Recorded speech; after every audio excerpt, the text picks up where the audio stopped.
उत्तर बिहार का सबसे बड़ा और सबसे पुराना इलेक्ट्रॉनिक स्टोर सिलीसेस में अपनी पसंद के कोई भी सामान घर ले जाए मात्र 999 के मासिक ब्याज मुक्त किस्त पर। त्योहार और लगन के अवसर पर बम्पर ऑफर का लाभ उठाए। 50% का डिस्काउंट के साथ कैशबैक और निश्चित उपहार अब आपको मिलेंगे एक ही छत के नीचे। सभी ब्रांडेड इलेक्ट्रॉनिक्स का भरपूर range, LG, Samsung, Sony, Whirlpool, Godrej, BPL, Bosch, Kent के सभी सामान, इसके साथ ही मोबाइल, लैपटॉप, अलमीरा और वुडन फर्नीचर के सभी रेंज उपलब्ध है। पता है सिलीसेस, बुंदिया रोड, पुराना किला मोड़। संपर्क करें 06154796734 पर। अंदर की मजबूती ही असली मजबूती होती है, जैसे सलूजा गोल्ड TMT सरिया, क्योंकि सिर्फ यही है 24 कैरेट गोल्ड की तरह असली स्टील से बना, जो दे आपके निर्माण को बेमिसाल मजबूती अंदर से। सलूजा गोल्ड TMT सरिया, गारंटी असली स्टील की, गारंटी मजबूती की। मैट्रिक पास छात्र छात्राओं के लिए खुशखबरी है, क्योंकि अब आपके शहर सिवान में क्रेडेंस एकेडमी के द्वारा नीट JEE के साथ अन्य विषयों की कंपटीशन हेतु पूर्ण रूप से तैयारी कराई जा रही है। आपको बता दें कि क्रेडेंस एकेडमी इंस्टीट्यूट की शुरुआत सिवान शहर के जाने माने नेत्र रोग विशेषज्ञ डॉक्टर अमजद खान के द्वारा किया गया। इस इंस्टीट्यूट में वेल एजुकेटेड शिक्षकों के द्वारा इंग्लिश मीडियम से बच्चों को नीट JEE के साथ स्पेशल कोर्स की भी सुविधा दी जाती है। वहीं आज इंस्टीट्यूट में पढ़ रहे छात्र छात्राओं को मंथली टेस्ट लिया गया। इस दौरान अच्छे अंक से पास होने वाले छात्रों को हौसला अफजाई हेतु गिफ्ट देकर सम्मानित किया गया। इस मौके पर सिवान शहर के ENT स्पेशलिस्ट डॉक्टर सदाब, एकरा पब्लिक स्कूल के संस्थापक इन हक, नगर थाना अध्यक्ष जयप्रकाश पंडित, एकेडमी के चेयरमैन डॉक्टर अमजद खान के साथ सैकड़ों छात्र छात्राएं उपस्थित रहे। आइए आपको सुनाते हैं क्या कुछ कहा एकेडमी के अध्यक्ष और उपस्थित अतिथियों ने। What do you think about this coaching? ये कोचिंग बहुत अच्छा है, यहाँ के टीचर भी बहुत अच्छे हैं, स्पेशली पढ़ाई बहुत अच्छी होती है और हर डाउट यहाँ पे क्लियर होता है और बस इतना ही। विदाउट स्ट्रेस यहाँ पे आप लोग पढ़ाई करते हो? जी सर। नाम क्या हुआ? बबली खातून। अस्सलाम वालेकुम। यहाँ की What do you think about this coaching and what's it? यहाँ फर्स्ट ऑफ ऑल यहाँ इन्वायरमेंट बहुत अच्छा है और टीचर भी अच्छे हैं, गाइड करते हैं, कंसेप्ट क्लियर कराते हैं और प्रैक्टिस है कि मतलब प्रैक्टिस भी करवाते हैं कैसे क्वेश्चन आते हैं नीट में और मतलब सभी मतलब अच्छा है, सब फैकल्टी सब चीज़ है। नाम क्या हुआ? ज़ैनब परवीन। इस तरह के एकेडमी में कंपटीशन जो हो रहे हैं ये बच्चों के लिए कितने कारगर हैं? नहीं एक्चुअली क्या है ना कि जब आप एग्जाम देने जाते हैं तो वहाँ पे बिल्कुल आप लोग भी समझ लीजिए ये क्या मकसद है बार बार एग्जाम का। जब आप एग्जामिनेशन हॉल में जाते हैं तो वहाँ पे बिल्कुल एक अलग एटमॉस्फेयर होता है, अलग माहौल होता है। तो ये बार बार एग्जाम लेने का मकसद ये होता है कि आप उस एटमॉस्फेयर, उस सिचुएशन से यूज टू हो जाएं, कि वहाँ पे जाके आपको अजीब ना लगे। बिल्कुल कई बार होता है घबराहट, बेचैनी नहीं लगती है कि मैं यहाँ पे बिल्कुल अलग माहौल में आया हूँ। तो एग्जामिनेशन जब यहाँ भी आप देने आए ये लोग अच्छे लोग, तो इसको भी एकदम फाइनल एग्जाम समझ के आए, क्या फाइनल एग्जाम है कि यही सिचुएशन वहाँ भी आएगा, कोई इससे अलग नहीं आएगा। और तब तैयारी आप लोग कीजिए और खूब पढ़ाई करना है। पढ़ाई का कोई विकल्प नहीं है, कोई विकल्प नहीं है आपके पास। आपको जम के पढ़ना है। बच्चे लोग को मैं एक ही बात कहूँगा कि पढ़ते रहना है।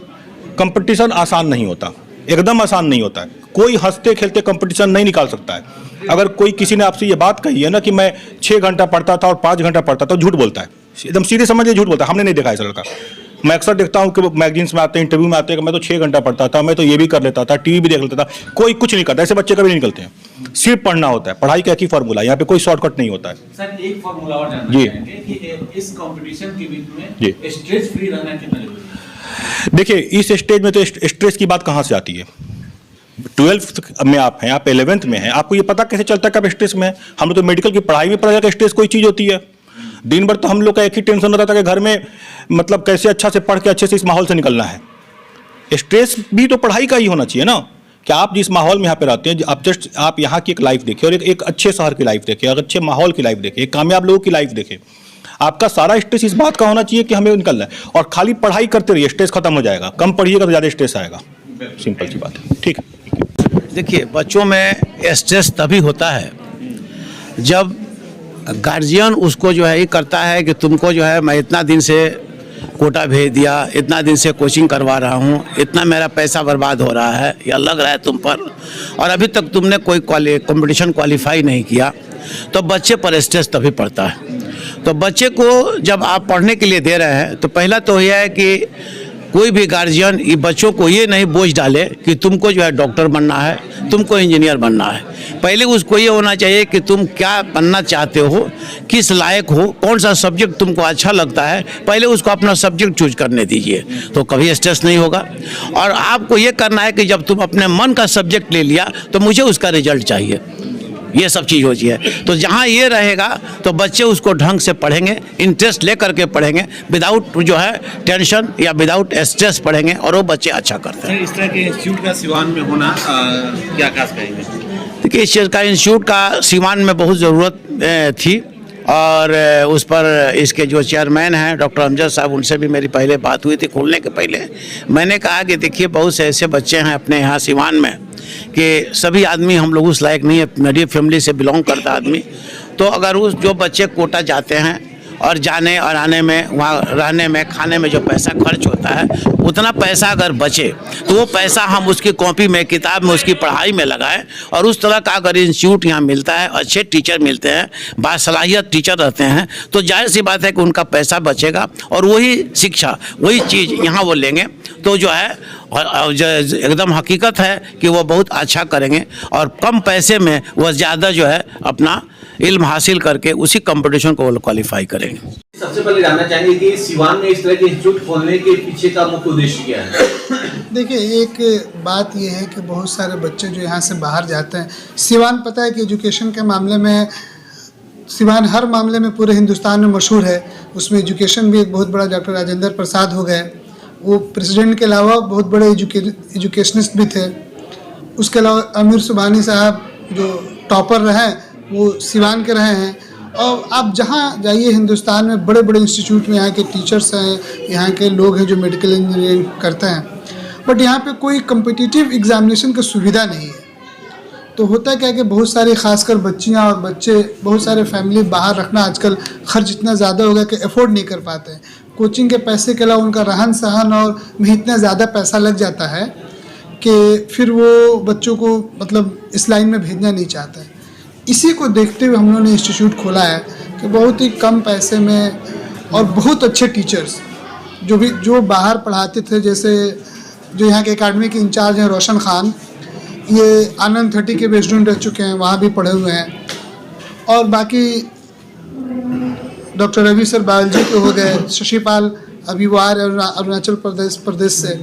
तो जितने भी टीचर्स हैं, जो टीचर्स यहाँ पे डेडिकेटेड यहीं के लिए, जो बिल्कुल सुबह से शाम तक बच्चों को बिल्कुल वही माहौल देंगे। और जैसे मैंने आपको दिखाया, लाइब्रेरी भी है। अगर किसी बच्चे को घर में पढ़ने का माहौल नहीं मिलता है तो 8 घंटा 10 घंटा आके यहाँ पे अपनी लाइब्रेरी पढ़ सकता है, बुक्स भी ले सकता है। सवाल ये है आपसे कि कंपटीशन के इस मार्केट में बच्चों पे किसी तरह का स्ट्रेस ना हो, बच्चे फ्री माइंड होकर पढ़ सकें, सिर्फ एजुकेशन की तरफ ही उनका मूवमेंट हो, इसके लिए क्या खास किया जा रहा है आपके इस संस्था में? देखिए, उसके लिए माहौल बनाना पड़ता है। अगर मान के चलिए कि स्कूल्स में क्या होता है कि 6 महीने पे एग्ज़ाम होता है, 1 साल पे एग्ज़ाम होता है, तो बच्चे किताब से थोड़ा पढ़े और हट गए। हमारे इंस्टीट्यूट में क्या है, जैसे आपने आज देखा कि जैसे फॉर एग्ज़ाम्पल मैं 11th का जो अभी जिस बच्चे को हम लोगों ने फैसिलिटेट किया कि एक चैप्टर बायोलॉजी का कंप्लीट हो गया, तो उसका वीकली सैटरडे को टेस्ट होता है, नोटिस बोर्ड पे मंडे को रिजल्ट आ जाता है। फिर नेक्स्ट वीक में केमिस्ट्री, फिजिक्स, या अगर जेई के बच्चे हैं तो एक बायोलॉजी जगह मैथमेटिक्स। और फिर ये जो तीनों चैप्टर पढ़ाया गया है, इनका कंबाइंड उन्हीं चैप्टर का टेस्ट 4th वीक में होता है। तो इससे क्या होता है कि बच्चे बिल्कुल उनके लिए हलवा हो जाते हैं। जैसे फॉर एग्जांपल, जब आप बहुत ज़्यादा किसी चीज़ की प्रैक्टिस कीजिएगा तो आपके लिए वो बहुत एक ईजी सा हो जाता है। तो आपस में कॉम्पिटिटिव माहौल भी बनता है, वो स्ट्रेस लेस हो जाता है। चलिए, तो हम एग्ज़ाम लेकर वो बैठेंगे तो उनको ऐसा लगेगा कि ये तो बहुत मेरे लिए नॉर्मल है। वो एक जो एग्ज़ाम फोबिया होता है ना एग्जामिनेशन रूम का, वो बिल्कुल ज़ीरो कर दे रहे हैं हम लोग महीने में 4 टेस्ट लेके। सर, आज क्या कुछ कार्यक्रम था और किस विषय की पढ़ाई यहाँ कराते हैं, किस चीज़? देखिए, यहाँ पे तो आपको पता है AMU जामिया के अलावा 9th 10th जितने कॉम्पिटिटिव हिंदुस्तान में एग्ज़ाम्स हैं, अब इसे हम लोग UPSC और उसमें नहीं गए हैं, IAS में, वो भी नेक्स्ट ईयर से प्लान है। टिल द 12th जितने भी कॉम्पिटिटिव एग्ज़ाम्स हैं, सबकी यहाँ कोचिंग होती है।